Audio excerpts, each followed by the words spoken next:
Hola, ¿qué tal? Hoy vamos a hablar sobre la independencia de México.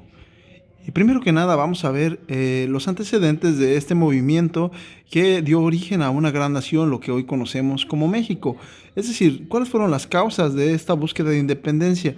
¿Realmente se buscaba independizarnos del Imperio Español o había algo más que por ahí no nos han contado todavía?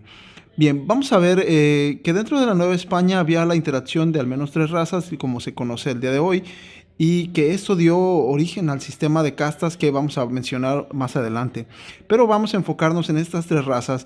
Primeramente estaban los blancos, que eran aquellos españoles o peninsulares, como se les conocía también. Obviamente aquellos que venían de la parte del continente europeo. Y también estaban los que se sentían o se decían a sí mismos españoles, pero estos son los que habían nacido aquí en América y a ellos se les daba la condición de criollos. Esto fue algo de lo que también generaría un poquito de descontento o resentimiento hacia lo que sería el continente europeo. Bien, ellos eran los blancos. Por parte de los indios tenemos este grupo de pobladores del continente americano que se les conoció como indios porque recordemos que Cristóbal Colón creyó haber llegado a la India y murió creyendo que él había llegado a la India por una nueva ruta, ¿no? Que él había descubierto, siendo que lo que había descubierto era un nuevo continente.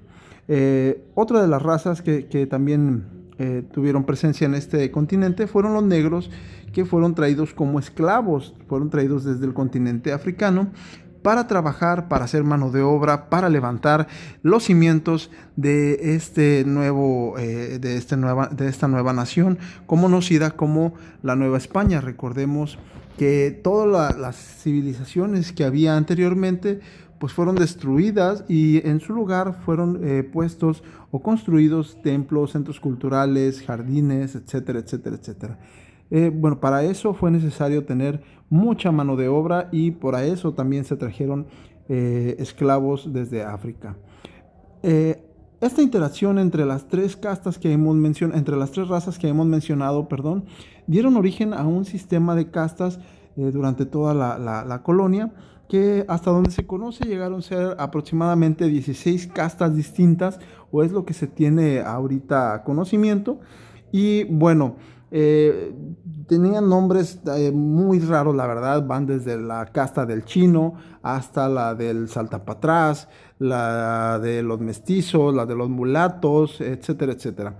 Pero bueno, vamos a hablar de las más importantes que fueron, digamos, los españoles, los criollos, los mestizos, los indios y los negros. En esta pirámide de castas, es muy importante que la comprendamos porque nos vamos a dar cuenta que si bien es cierto, los indígenas eran la gran base, la fuerza del sistema económico del virreinato, no menos cierto es que ellos no eran quienes detentaban los grandes cargos y el poder, sino que eran los blancos, aquellos privilegiados de toda la estructura política y económica, mientras que los indios pues eran aquellos que tenían que trabajar y pagar tributo a la corona.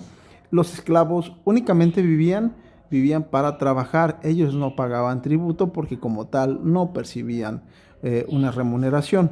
Bien, los mestizos bien estaban en una posición intermedia, no tenían que pagar el tributo de los indios, ni eran esclavos como los negros, pero tampoco tenían los privilegios de los españoles, de acuerdo a lo que nos explica Navarrete. Entonces, básicamente así estaba conformada esta pirámide de estas castas, los españoles a la cabeza, los criollos ya dijimos, se veían por debajo de los españoles, que esto fue algo de lo que generó ese resentimiento hacia el imperio español. Algo muy importante también, hay que hablar de el rey Carlos segundo, este rey que se le conoció como Carlos el Hechizado, por ser un rey que no podía tener hijos, era un rey demasiado feo, tenía algunas patologías, ¿sí? Y cuando él está próximo a su muerte, viene una lucha por el trono del imperio español, que por un lado están los Austrias o esta familia, esta dinastía que había sido aquella que había mantenido el poder de lo que era el imperio español. Y por otro lado está la familia de los Borbones, estos que venían de Francia, que también estaban peleando finalmente la corona española, y ellos van a ser los que van a quedarse con el imperio español a manos de Fernando de Anjou, que también se le conoció como Fernando V, ya propiamente como rey del imperio español. Él iba a imponer una serie de reformas político-económicas, administrativas a la Nueva España, y pues estas reformas generarían un descontento dentro de la sociedad acá en Nueva España, que se agravaría ya con la llegada de Carlos III al poder a la corona española, y quien impondría otra serie de reformas todavía más invasivas para especialmente los criollos, a quienes se les disminuían los privilegios que tenían anteriormente. Entonces, este descontento también tiene mucho que ver en el auge del movimiento independentista, ¿no?, de esta nación.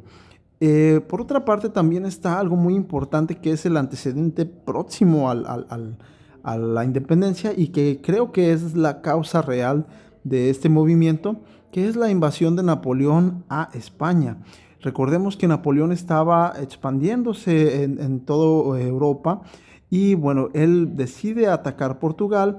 Para pasar por Portugal, crea un tratado con España, mediante el cual él se compromete a no invadir España, a cambio de que España dejara que las tropas de Francia cruzaran para llegar a Portugal. Toda vez que llega a Portugal y se hace de los territorios de Portugal, Napoleón Bonaparte regresa a España para conquistarlo, y propiamente mediante engaños logra que le cedan el trono a su hermano José Bonaparte, quien fue rey de España a partir de 1808. Estamos a 2 años del inicio de la independencia de México.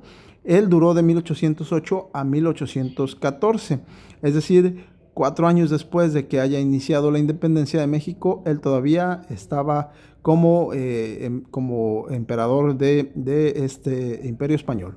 Bien, entonces la invasión napoleónica va a generar mucho descontento e incertidumbre en la Nueva España por los vacíos de poder que había a raíz de esta invasión napoleónica a España. Esto, digamos, de alguna forma fue un detonante para el movimiento independentista, ¿no? Esto generaría que se buscara conservar los territorios, la soberanía de la Nueva España para lo que era España, regida por propiamente Fernando VII, y que si es que regresaba Fernando VII, se le regresara entonces todo lo que pertenecía a la corona española, o propiamente el territorio de la Nueva España.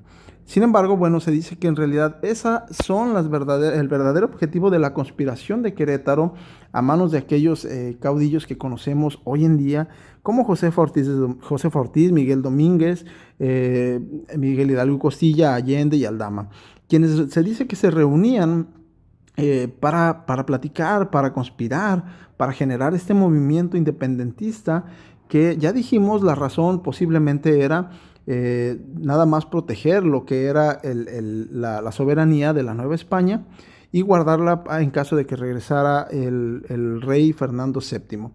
Pero bueno, surgió esta necesidad de construir una nueva nación, por lo pronto, y bueno, que imperaran los valores democráticos que no existían.